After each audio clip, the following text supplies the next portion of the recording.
Yo les gars, on se retrouve aujourd'hui pour une nouvelle vidéo. Aujourd'hui on s'intéresse au support Valmonica qui va sortir dans Infinite Forbidden, donc qui est déjà sorti.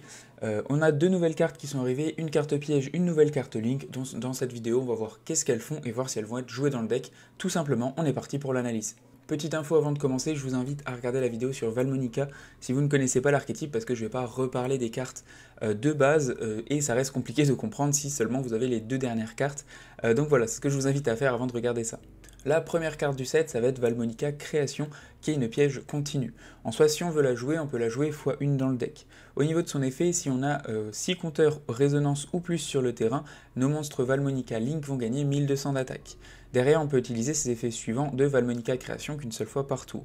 Si notre adversaire invoque spé un monstre, on peut, sauf si c'est durant la dommage step, immédiatement après que cet effet soit résolu, invoquer par Link un monstre Valmonica. Et derrière, si cette carte est envoyée depuis la main ou le terrain au cimetière, on peut placer des compteurs résonance sur une carte dans notre zone pendule. Et derrière, on lui met 3 résonances compteurs en total. Donc qu'est-ce qu'elle fait cette carte-là? Au niveau du premier effet, en soi c'est intéressant d'augmenter l'attaque de nos monstres, mais d'avoir 6 compteurs résonance sur le terrain, ça reste quand même assez compliqué. Même en fait on va être sur des combos, on va dire 3, même 4 cartes. Après tout dépend vraiment du combo, mais en général ça reste compliqué d'en avoir 6 sur le terrain. Donc c'est pour ça que je trouve ça bien, mais que c'est pas quelque chose qui va arriver forcément tout le temps. Une end trap et en général c'est plutôt mort. Au niveau du deuxième effet, du coup quand l'adversaire spé, on peut faire une invocation Link, donc potentiellement celui qu'on peut faire c'est ou notre Varar, notre nouveau monstre qu'on va voir, ou alors d'utiliser un de nos monstres sur le terrain qu'on a par exemple invoqué spécialement, et derrière faire par exemple notre Zebufera pour ensuite profiter de son effet pendant le tour adverse. Donc en soi c'est possible de rendre ça utile. Au niveau du dernier aspect de la carte, je trouve intéressant, dans le sens où si vous l'avez en main, ça marche aussi. Donc vous pouvez par exemple juste l'envoyer au cimetière quand vous avez une Angelo ou une Dimono. Vous allez la cost pour l'envoyer au cimetière, en résolution du coup, effet de la piège, vous mettez directement 3 compteurs sur votre Angelo ou votre Dimono. Donc ça je trouve ça assez intéressant, mais je trouve ça quand même situationnel, donc tout dépend, mais je trouve cet aspect plutôt intéressant sur la carte. Seconde carte du set, ça va être une Link 2, c'est Varar Valmonican Concorde. Pour invoquer cette nouvelle carte, il faut bien 2 monstres en incluant un monstre Link Valmonica, donc il faut déjà passer par un de nos 2 monstres. Pour passer par un de nos 2 monstres, il faut déjà avoir ou 3 compteurs sur notre démon ou 3 compteurs sur notre fée. Donc ça reste déjà compliqué de l'avoir sur le terrain, on va pas se mentir. Au niveau de son effet, du coup, elle est inaffectée par les cartes, les effets de cartes, excepté les cartes Valmonica, tant qu'il y a 6 ou plus compteurs résonance sur le terrain. Derrière, on va gagner une attaque supplémentaire durant chaque battle phase pour chaque monstre level 4 Valmonica qu'on contrôle. Une fois par tour, quand notre adversaire va invoquer spé un monstre et qu'on a 3 compteurs résonance sur le terrain, effet rapide, on peut annuler l'invocation spéciale, détruire le monstre et derrière retirer 3 compteurs résonance depuis le terrain. En soi, cette carte-là, au niveau du premier aspect, je le trouve cool d'être inaffectée. En plus, elle a 3000 d'attaque, donc ça reste quelque chose de gênant pour l'adversaire. Après, il faut bien sûr avoir les ressources en main pour atteindre les 6 compteurs sur le terrain et aussi de pouvoir l'invoquer. Donc c'est ça qui gêne un peu, mais en soi, cet effet est plutôt intéressant. Et au fur et à mesure des tours, c'est là que ça devient fort.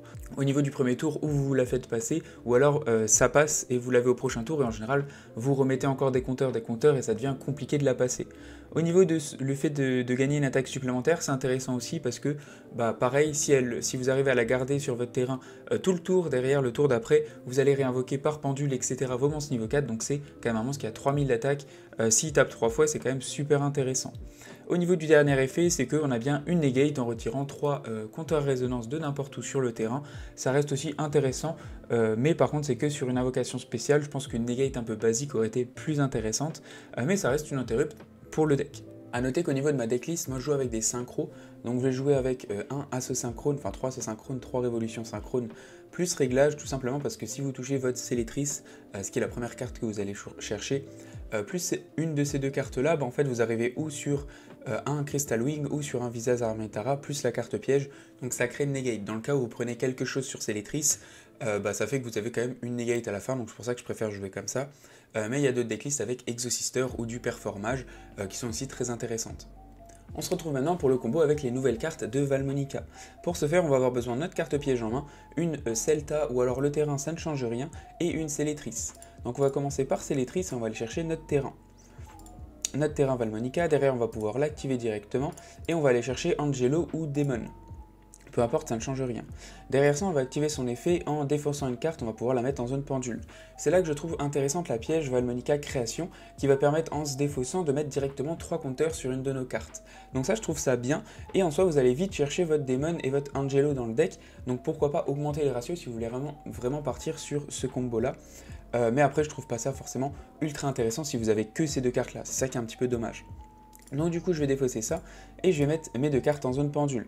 Effet de ma piège, je vais pouvoir mettre directement 3 compteurs sur ma Angelo. Derrière ça, je vais faire ma Celta et je vais aller chercher une magie piège de l'archétype. Je vais aller chercher mon Invitare. Invitare, je vais pouvoir l'activer directement et je vais prendre un monstre de mon deck, le mettre en main et l'autre dans la zone extra deck. On s'en fiche un peu duquel parce que les deux, je vais les spé par pendule, donc ça ne change rien, comme ceci. Derrière ça, je vais pouvoir activer l'effet de Daemon sur mon terrain pour bannir Celta et aller chercher une autre magie piège. À ce moment-là, je vais aller chercher ma Valmonica Disharmonia. Disharmonia, je vais l'activer directement. Je vais mettre un compteur sur Angelo et je vais prendre 500 dommages. Et je vais prendre 500 dommages pour récupérer ma nouvelle piège. Derrière ça, je peux activer l'effet d'Angelo, je peux la bannir et je peux récupérer directement ma Celta que je pourrais refaire tour d'après. Derrière ça, j'ai bien tous mes compteurs, j'en ai 3 ici, 5 ici, donc j'ai la possibilité d'invoquer mon Zebufera et mon Darulume. Donc derrière, je vais faire Zebufera avec ce monstre-là et je vais passer sur ma nouvelle ligne, du coup Varar avec ces 2 monstres, comme ceci. Derrière ça, j'ai bien toujours ma Célétrice sur le terrain, donc je vais pouvoir set ma piège. Et au niveau de Varar, et au niveau de la piège, donc Varar va être inaffecté par les effets de carte de l'adversaire parce qu'on a bien 6 compteurs ou plus sur notre terrain, et notre piège va faire qu'on va pouvoir spé en fait notre link avec ce monstre là. Donc je vais vous montrer, je vais passer en une phase. Pendant le tour de l'adversaire, vous allez pouvoir directement activer votre piège. Derrière, si l'adversaire va spé une carte, vous avez l'effet de votre piège qui va faire que vous pouvez passer sur une nouvelle ligne. Donc à ce moment-là, vous pouvez utiliser votre Célétrice pour directement faire votre Zebufera. Effet de Célétrice, vous la récupérez en main. Effet de Zebufera, vous pouvez activer l'effet de Disharmonia. Derrière, on peut placer un compteur, on va le placer là-dessus. On va prendre 500 dommages et on va récupérer directement notre magie rapide pour le tour d'après. Derrière ça, nos 2 monstres, ils ont quand même pas mal de patates et notre Varar, elle est bien inaffectée par les cartes, excepté ceux de l'archétype. Donc en fait, pour la passer, ça devient vraiment compliqué. Donc c'est pour ça que je trouve ça vraiment pas mal au niveau du combo. Ma conclusion au niveau de ces 2 nouvelles cartes de Valmonica, je les trouve plutôt intéressantes dans certains combos, mais elles me paraissent un peu trop compliquées dans le sens où Valmonica Création, elle est intéressante quand vous avez un gros combo à faire. Quand pour le coup vous n'avez pas grand chose, c'est pas le genre de carte que vous voulez piocher. Donc c'est toujours le même problème avec ce genre de carte. Au niveau de la Link, pareil, je la trouve plutôt intéressante, mais pareil, on a besoin d'un gros combo pour qu'elle soit inaffectée. Si elle ne l'est pas, en fait, sa néga n'était pas très intéressante. Autant rester sur un combo où on part ou alors sur un petit peu d'autres archétypes, ou alors on fait un combo un petit peu moins fort sans passer par elle. Donc c'est vrai que je suis pas très fan du fait de pouvoir les jouer, mais par contre dans le cas où on joue pas forcément pour la compétition, etc., je trouve que c'est des bonnes cartes et qu'il y a quand même des combos sympas à faire avec. Donc voilà, merci en tout cas d'avoir regardé, n'hésitez pas à me donner votre avis sur les nouvelles cartes. Ciao ciao, à plus et abonnez-vous.